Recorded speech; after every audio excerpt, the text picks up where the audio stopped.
50,000 বছরের রাস্তা হবে, যার যার কবর থেকে হাসরের মাঠ।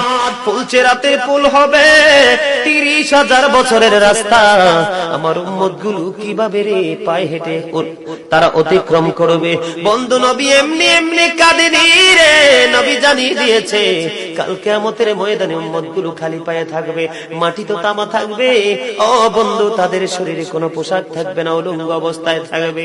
এবং মা আয়েশা প্রশ্ন করলো, গো প্রাণের নবী, জানতে মনে চায় নবী গো, এই যে আপনার উম্মতগুলো উলঙ্গ অবস্থায় খালি পায়ে সবাই থাকবে গো নবী, তারা কি নারী পুরুষ একসাথে? কয় হ্যাঁ, নারী পুরুষ একসাথে। তারা কি কেউ কারো দিকে নজর দিবে না? এবার আমার নবী বলেছে, আয়েশা রে, কেমন করে নজর দেবে রে আয়েশা? বন্যার পানি যেমনি প্রবল বেগে বৃদ্ধি পেয়ে পৃথিবীর মানুষগুলোকে গ্রাস করে ফেলে, কাল কিয়ামতের দিন এই জাহান্নামের আগুন মানুষের দিকে বন্যার মতো প্রবল বেগে ছুটে এসে মানুষকে ঘিরে ফেলবে।